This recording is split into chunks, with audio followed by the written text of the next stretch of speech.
นี่คือลูกทุ่งหมอลำเสียงพิจารณาเชิญทั้งพบกับมนต์รักยักษ์โห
เป็นหักดอกปีกับหลายปีที่คงหลังเมื่อบ่มีเยื่อใยต้องมาฟังก็ถือว่าอายต้องโกรธทำเปิดพักบอกทางไปต่อไอ้วันนั้นไอ้บ่ได้พูดกันแต่เสียใจ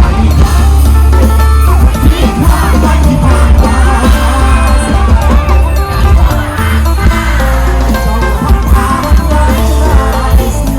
สู้เพราะ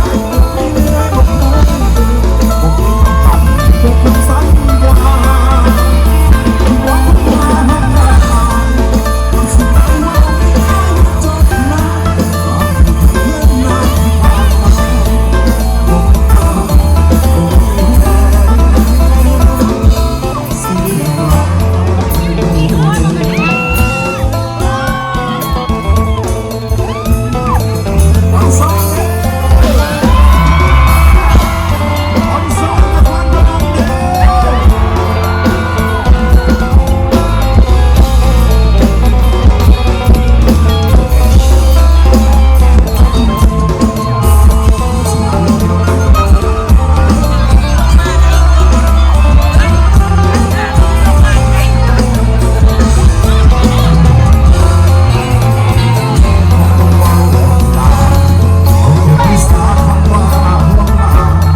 เพราะฉะนั้นแล้วเพลงนี้ผมขอแห้งกับพี่น้องห้องซอยเลยเด้อ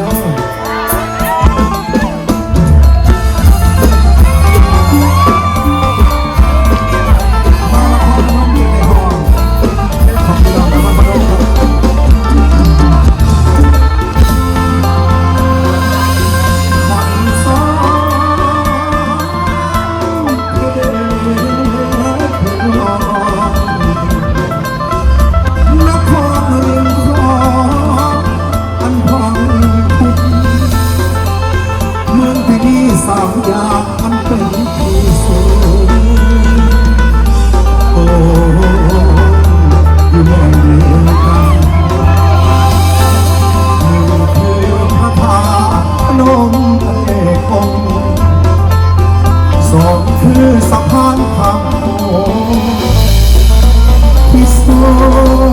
ยจับใจ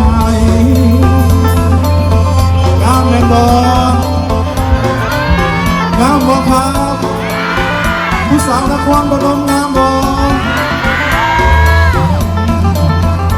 งามดีสามพืชทิวทัศน์เป็นทางโค้งเมืองเขาโคตรโค้งแห่งทั้งมวลงามภูเขาดินปูนทั้งฝั่งลามองเห็นชัดเจนที่ฝั่งทันมาเดินมาสัมผัสด้วยใจเป็นพระองค์ทรงลานคร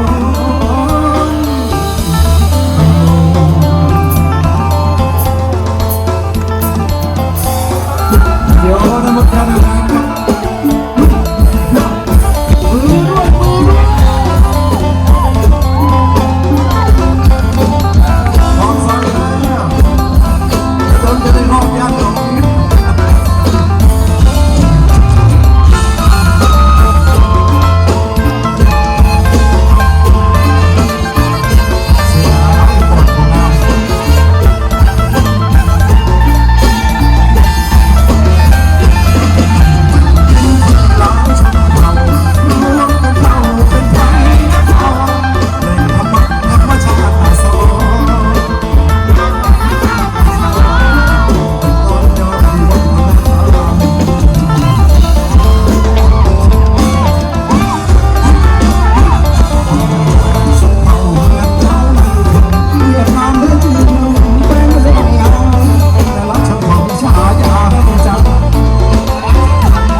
สนิทเป็นแฟนจะได้ไม่ต้องเลิกกันโดยเฉพาะผมกับเคยซิ่งขึ้นกันเคยเป็นเด็กแว้นเด็กซิ่งครับสมัยก่อนขาหาขาเพ่เบิร์ดตะกี้กระดังโดนหนีอยู่เลยว่าเยอะว่าลมดังครับทั้งตะแคงอยู่เลยไม่เท่ากันมากเลย นี่เมียดูบัสุบานเลยจอน เมียอยู่เล่นู่น พูดเอง เล็กน้อย พูดเองไปหลงคาร่องเจ้า 20 ปีได้น้อยไปหาอยู่จะไม่เท่าเมียบ่อยู่ เลิกอะไรเป็นบอก มันไปทหารจะไปยังไง ดีใจน้ำเนอะเดี๋ยวเราก็มาดอกขอบคุณทุกท่านที่มาครับฝากความคิดถึงไปอยู่ไปถึงด้านหน้าด้วยนะครับ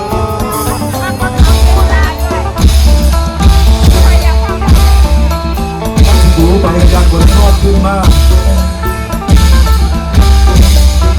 ถ้าขอหน่อยต้องมีเสด็จเกิดขึ้นมาบอกลับมาถึงสิ่ง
สิค่อยถามมึงจะอกหักก็ได้ดอกมีไหมครับสาวนครพนมที่กำลังอกหักมีสักคนไหมครับขอเรียนเชิญขึ้นมาบนเวทีให้พี่ปลอบใจได้ไหมทุกคนเชิญครับอาหารซางเนี่ยสอนในสุดแล้วสองคนเลยยังเดียวเข้าใจกับขอบคุณครับ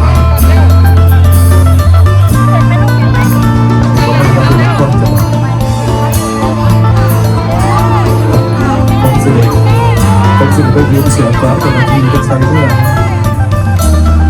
อย่าถึงนาจะติดที่ไม่เคยที่เท่ลงแก้วโดดมาเจ้าบอกสิเอาน้ำตาใส่แห้งโซดาลงมันจากทีเห็นเจ้านางสาวคนเดียวหมู่เขามาเที่ยวมวนกันมาติดต่อกับหลายคนนั่นต้องประจำทำใจทุกทีหลายคนหลายยากยามเจ้ากลับบ้านตัวเห็นแล้วรู้ตัวจะพบบ่ได้ห่างคนเอาหักให้เขาเจ้าจำมันนั่งห้องสิเป็นสิตาปานนี้บ่เป็นตาบ่เป็นตาจะน้อยมันซอยได้บ่ดีใจเจ้ามันหักใครได้บ่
แจ๋วสุดยอดเลยแจ๋วแจ๋วมากเก่งมากครับผมเป็นนักร้องผมยังสั่นเลยขึ้นเวทีเวลาคนเยอะๆเนี่ย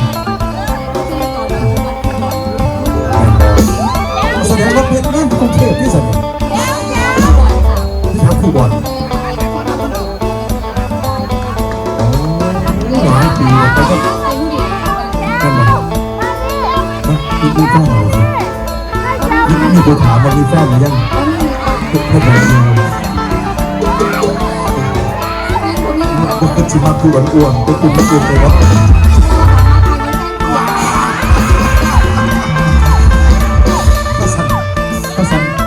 ถ้าสันไปทาอายุขังไปทีนะครับอันสิบครั้งเราไปอยู่กับเราวันละบาทเนี่ยเวลากินหัวมันตายกับผมนี่ผม หลายไม่พอครับ เพราะว่าอันสิตายเลย